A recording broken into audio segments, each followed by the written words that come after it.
한방톡톡, 평소 궁금했던 한방 상식을 쌓아가는 한방톡톡 시간입니다. 오늘도 건강톡톡 시청자의 건강고민 도착해 있습니다. 경남 양산에서 지연이 님께서 보내주신 사연입니다. 시어머니께서 지병이 있어서 오랫동안 치료를 받으셨습니다. 수술도 몇 차례 하셨지만 큰 효과도 없고 체력만 떨어지는 것 같아서 2년 전부터는 한방 치료를 받고 계신데요. 몸이 편안해지셨는지 아침 저녁으로 한약 챙겨 드시는 걸 가장 중요하게 생각하십니다. 그런데 자녀들은 걱정이 되기도 해요. 한약을 먹어도 간에 무리가 가지 않는다는 걸 방송을 통해 알게 됐는데요. 그렇지만 이렇게 몇 년 동안 꾸준히 들면 아무래도 안 좋은 영향이 있지는 않을까요?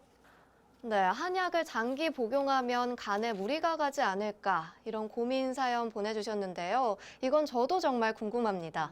박사님 어떤가요? 네, 전혀 걱정 안 하셔도 됩니다. 네. 한약은 이제 한의사의 정확한 진단에 의해서 드신다면 전혀 걱정을 안 하셔도 됩니다. 그러나 단지 무엇에 좋더라. 그러니까 이것을 오랫동안 복용한다. 이거는 잘못된 거예요. 이 한의학이라는 것은 뚜렷한 이치가 있고 뚜렷한 원리가 있어요. 체질을 나누어서 그 사람의 흠을 보완해서 인체가 활성화되도록 해주는 것이 한약입니다. 근데 그때 쓰는 한약은 약약이 아닙니다. 화학약품이 아닙니다. 그렇기 때문에 간에 무리가 갈 수가 없습니다. 실제로 간 경화라는 진단을 받은 사람이 6, 7년 동안을 계속 한약을 복용하고 있는 사람이 있습니다. 그 사람 간이 어떻게 됐겠어요? 좋아지니까 드시는 거예요, 계속. 또 말 못하지만 어떤 의료인은 의료계통에 종사하는 가족이에요. 온 가족이 지금 10년 이상을 저희 집에서 한약을 드는 분이 있습니다. 그분들은 조금만 이상하면 한약을 들지 양약을 안 듭니다. 그럼 그 사람들이 간 검사 안 해봤겠어요? 간 검사해보면 너무너무나 건강하다는 거예요. 한약을 그렇게 오래 들었는데 저 자신도 마찬가지예요. 한약을 20년째 들고 있는 한약이 있어요. 하루에 3번 꼬박꼬박 먹고 그런데도 전혀 검사상의 이상이 안 나옵니다.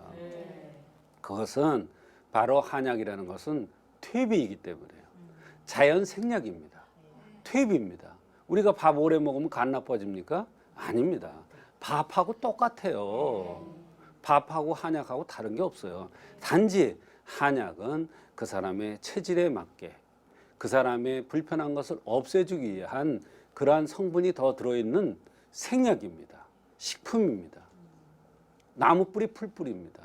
그게 어떻게 생약인데 그것을 화학약품과 똑같이 생각해요.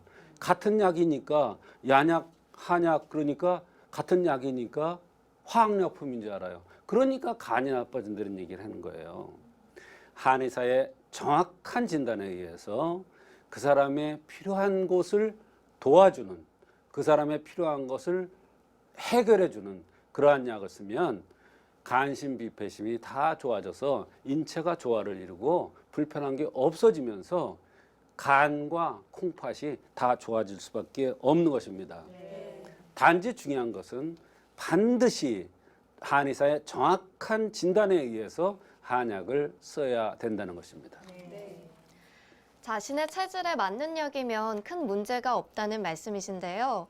그런데 한약을 들고 나면 설사를 하거나 좀 속이 더부룩하다시는 분들도 계세요. 이럴 땐 복용을 중단해야 되는 건가요? 당연한 얘기죠. 그건 안 맞는 약입니다. 네. 그 사람한테 안 맞는 약이에요.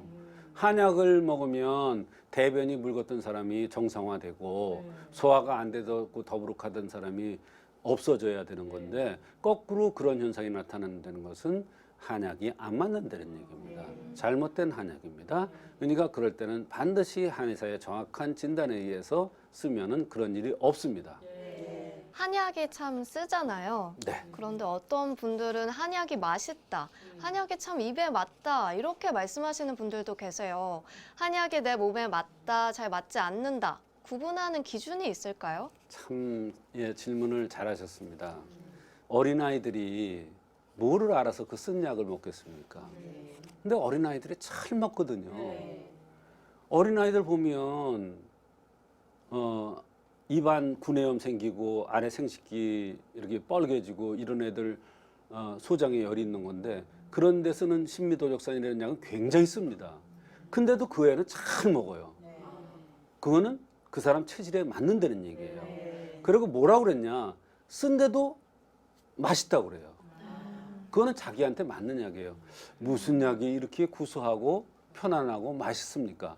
이거는 그 사람의 체질에 맞고 그 사람의 필요한 겁니다. 내가 음식이 필요할 때 뭐가 먹고 싶습니다. 뭐가 먹고 싶으면 그게 내 음식이 필요한 거예요. 장기에서. 마찬가지입니다.